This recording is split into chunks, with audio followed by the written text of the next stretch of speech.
Okay, so here, this is the biggest fear that I have right now, and I don't really know like what we should even do about this. So this guy tweeted out, it brings me no joy to say this, but you are not ready for the next MAGA NPC update that's coming. So I think there used to be, and that's paying high prices is patriotic. This is one thing that I've said about like neo-Nazis, and I think that this is applying more broadly to the MAGA movement. And I think the issue is that there are some things that we're kind of just like assumed to be good. And one of those things is like economic progress, or maybe technological progress, or maybe just like things that we like scientific research, like, so we kind of all thought that these are things that everybody thinks will be good. And we don't ever have to kind of like question these, like women having the right to vote, black people not being slaves, racism not being legal, like stuff like this. The thing that scares me right now is when Biden gave a really bad debate performance, the whole Democratic Party checked him so hard, he got kicked out of the primaries with like 100 days to go. And like the liberal media was pretty harsh on Kamala. Just that the Democrats are very self-critical. I don't know if I've seen the Republican media or the conservative media or the centrist media check Trump on anything ever. And the thing that's like really scary to me is I don't know if there's anything that Trump could say that wouldn't be too far right now. And I think that's like the really scary thing, is that we might already be in a landscape where we've kind of prepared that. So like Trump could say like, and it's hard to measure because we've been inching, like, I'm sorry, I keep saying we've been inching closer to like the edge, but we've gone so far over it with Trump saying so many things that are so obviously ridiculous. Like, I don't know if Trump could say something along the lines of, like a patriotic American will kill an illegal immigrant when he sees him. If Trump said that, I think the first response would be epic, and he's not serious. And then I think the second response would be, well, if they're an illegal immigrant already, especially if they've committed a crime, and then I think that it could just be kind of normalized, and then that would just be like the environment that we live in. And yeah, I guess I'm really worried right now that we're already in a situation where Trump could say, like Trump trying to revoke birthright citizenship through a motherfucking executive order. It's also a thing, I think I've said this in the past, but like I don't ever want to hear a Republican talk about literally anything having to do with any kind of values or constitutionalism or rule of law, anything ever again. Like, what the fuck? How the fuck are you going to revoke birthright citizenship with an executive? Why would you even try? It's like unhinged and insane.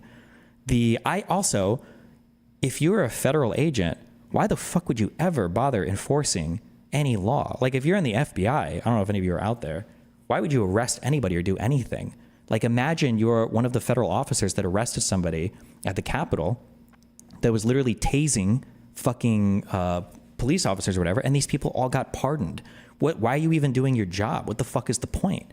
If the president is literally going to be pardoning people, who I thought we weren't going to pardon anybody that attacked cops or anybody that committed violence. And also remember, it's also crazy seeing the 180 on everything. Like Republicans said, there was that tweet, I think, of Charlie Kirk, where it was like ban TikTok, ban TikTok, ban TikTok, ban TikTok. And then it was like, Trump saved TikTok, thank God. And it was like, okay. Or Trump should just pardon the nonviolent J6ers. Trump shouldn't pardon anybody that was convicted of a violent crime. Trump shouldn't pardon anybody that like broke into anything or like actually committed, like vandalism or whatever, or any of that, And then he just pardons literally every single J6er. And it was like, the fuck? Yeah, they pardoned Enrique Tarrio, the people who are convicted of seditious conspiracy. Holy shit. Also, I saw this. I'm stealing this from Twitter. I shouldn't have said that, so I seem smart. But Why do they keep raiding like workplaces to find illegal immigrants? I thought these guys were freeloading losers. Shouldn't they be going to like the food banks or the food stamps or the fucking Escalade stores or the jewelry shops or whatever? Why is it that they keep breaking into workplaces to find all the illegals? I thought that they weren't working. I thought they were just leeches. They tried it first as an EO to test the waters and see how strong the opposition will be, aka how much work they've got to do before full capitulation. Can you imagine that executive order goes through and it like they lose like 7-2 with fucking Alito and Thomas saying that well maybe birthright citizenship isn't as settled as we think it would be. You were kind of dismissive of Project 2025 during the race. What do you think about it now? I mean, down the list. The reason why I was dismissive of Project 2025, though, wasn't because of whether or not I think they would have a chance of doing it. I don't think I even made that evaluation. It was just because I don't think Americans are voting much or care much about policy. So when you say Project 2025 and you pull out a book and you run down these policy things, I just don't think most Americans give a fuck. But maybe they did. I thought somebody linked some polling thing that showed that people actually did care when the Project 2025 stuff was brought out. So I think I was like, oh, well, if people care, then they should talk about it. But I don't remember now looking at that or not. But if I was ever against bringing up the Project 2025 stuff, it wasn't because of like, oh, I don't think they'll do it. No way. It was just because I don't know how well like the average American even gives a fuck about that type of policy stuff. Talk about Vivek leaving MAGA. Yeah, I saw that, to go run for fucking governor of Ohio. Now that Trump pardoned J6 people, what happens to the Fedsurrection theories? I'm sure we'll get a whole bunch of really good evidence now that all these people are out of jail, they're free to talk about all the federal instigators. Like, it's so crazy because we have so much video footage, but it doesn't matter. We have all the video footage and it doesn't matter. So what is the DNC doing, or at least can do, to fight back against Trump? Like, if you're a political person, if you work in politics, the goal has to be 2026 has to be like the big year. I think there's a Wisconsin Supreme Court chair or seat that's open this year. And there might be other local issues or statewide issues that could be fought over, but incumbent parties tend to lose in their midterms. So, I mean, like, that's the chance for the Democrats to rise up and work on taking back those seats. They've got 2 years to iron out their messaging in the meantime, but you're going to cover all the declassified Trump or stuff that Trump signed off on. Didn't he, why didn't he declassify the Epstein stuff? I just want to be clear, because there's been a picture floating around here. This is not real, okay? We all know that, okay, this is a Photoshop, all right? I had nothing to do with this. It's possible that Trump be trying to have a war with Denmark or Panama to extend his mandate for more years. I'm not from a political background. I don't even know if that makes sense. No, in the United States, it doesn't work that way. We elect people. We elect new presidents and everything during war. So, what pretext could Israel use to go into the West Bank? Would they outright annex it when there's no apparent threat from that region? Israel will never annex the West Bank completely. They just annex small pieces of it. So they formally annexed East Jerusalem. They're annexing like neighborhoods around East Jerusalem, and they just work on taking more and more and more and more. Supposedly, that was the impetus for the Abraham Accords. It wasn't Kushner and Trump going into the Middle East with their ingenious design for peace. It was Israel saying, we're going to start annexing more and more areas of the West Bank, part of a thing called Area C. And Saudi Arabia and Qatar were looking at it, and they're like, okay, well, this is like probably not good, really bad. And then I think Kushner came in, and they were trying to figure shit out. And they're like, okay, well, what if you guys like have like a formal public peace? You say publicly, like, okay, Israel, we're chill, and then we won't annex these parts of the West Bank yet, okay? Yeah. Why won't you call religion lame outright? I mean, I think I have enough. Like, I'm a pretty strong atheist. I don't give a fuck.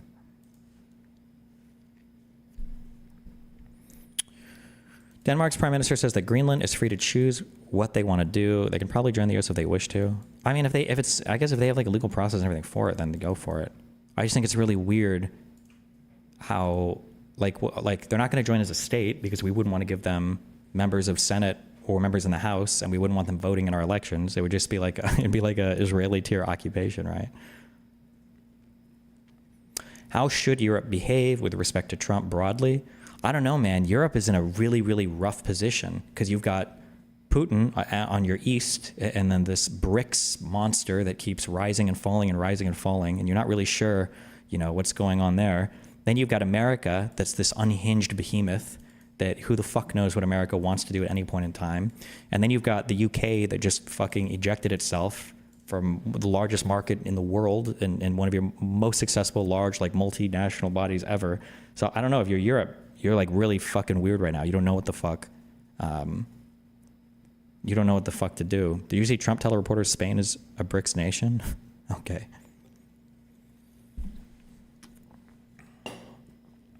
Should Democrats pivot on the Second Amendment? Should we try to be more appealing to Christians? What the fuck should I try to be?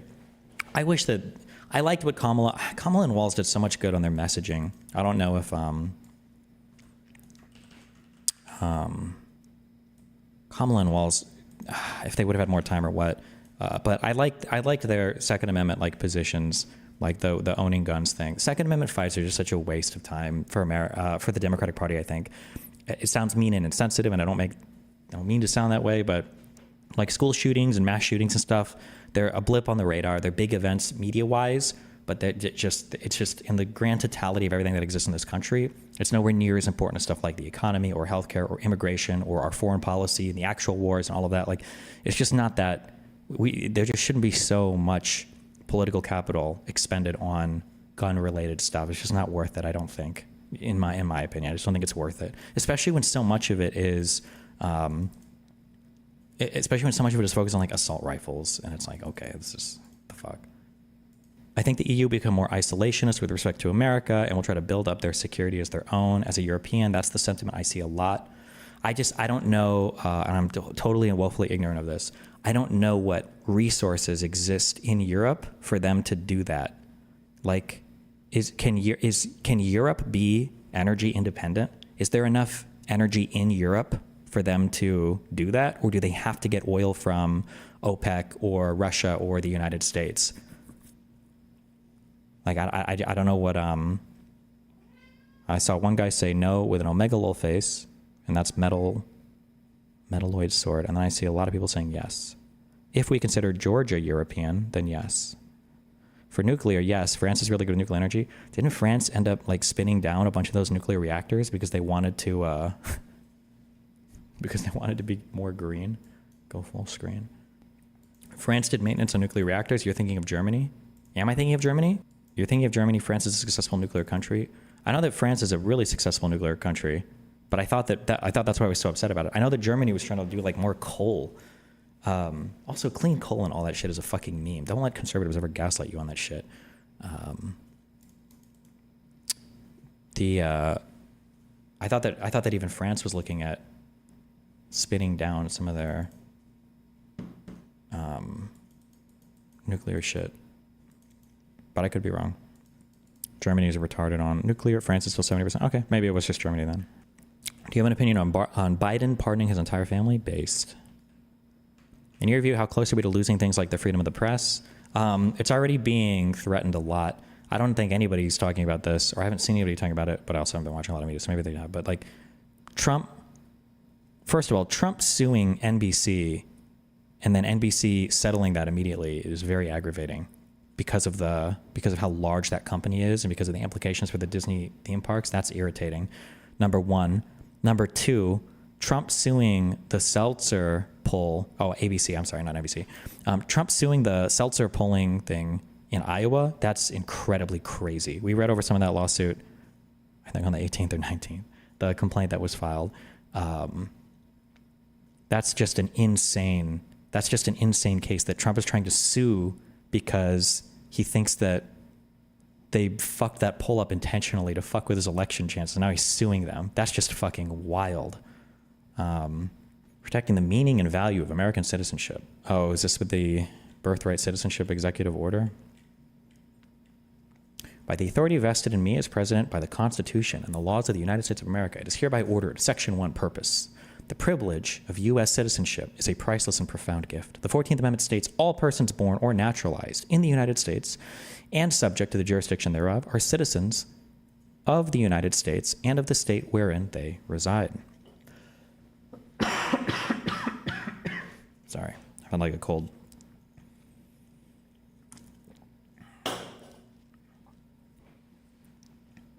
Lots of background noise. The AC's right there. I think oh shit, I was going to talk about that too. I'll bring that up. We'll, don't worry, we'll do parts, because we love parts and hardware, okay? Do you see that he stripped security from Fauci, fired 12 inspector generals, took security clearance away from J6 committee people? Oh yeah, he revoked Fauci's security clearance.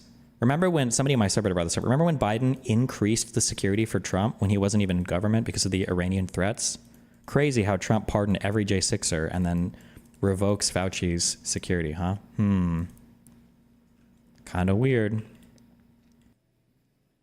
Is this executive order just undermining the judicial branch? I don't think that Trump believes in branches of government or any of that shit. That provision rightly repudiated the Supreme Court of the United States' shameful decision in Dred Scott v. Sanford, which is, I think, considered one of the worst Supreme Court decisions ever, okay? Which misinterpreted the Constitution as permanently excluding people of African descent from eligibility for U.S. citizenship solely based on their race. Do you have any warming words of optimism to share with the hanging sense of hopelessness and what feels like a blitzkrieg of MAGA diarrhea? Small victories, I guess, find them. I'll say what I said before over and over again, the media environment, something has to change, because holy fuck. The WAPO shit owned by Bezos, the X shit is fucked, Meta is fucked. Yeah, I don't know, man. It's a spooky world right now.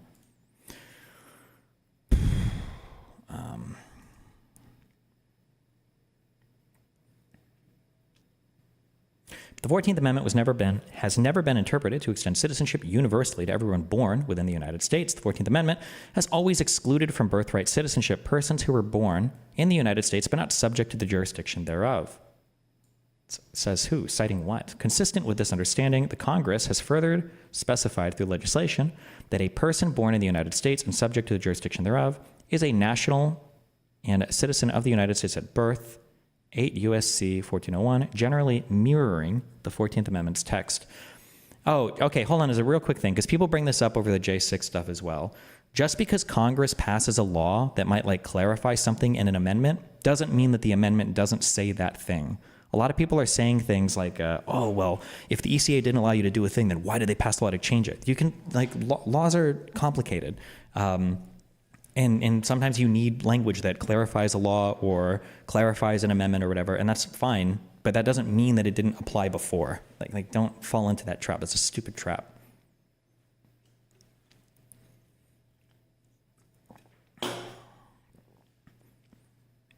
Did he go over Meta hiding Democrat and liberal hashtags? I saw that, but I was not on the internet as much then, but yeah, Jesus.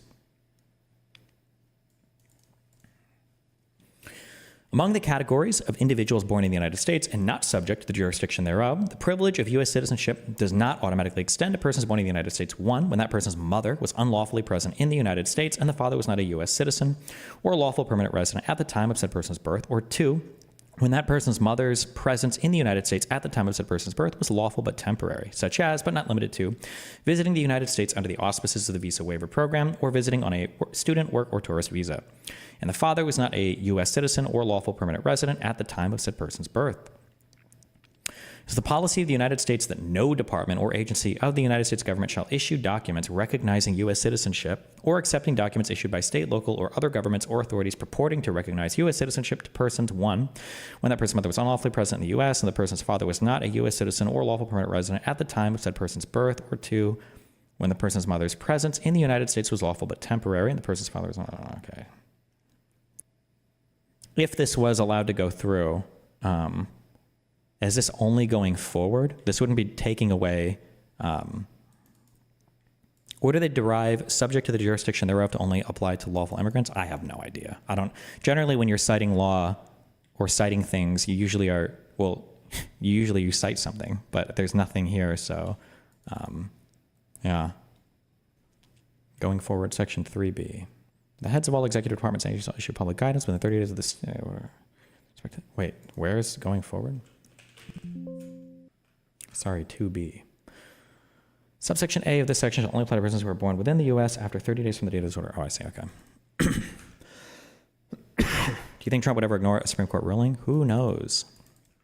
Destiny, read my dono. The lawsuits are even worse than you're imagining. They're also legal bribery. CBS owner discusses settling Trump's suit with merger review on tap. Oh, nice. Trump is seeking a $10 billion suit, or $10 billion in a suit over the 60 Minutes Harris interview. That's so crazy. All these guys, remember, all of these guys, all of the Twitter files guys were all saying just the fact that the FBI could even ask Twitter to do anything was enough to show that they were putting on pressure.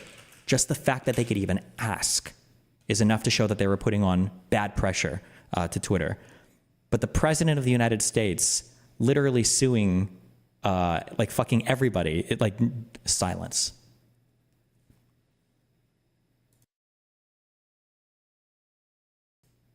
Absolute silence.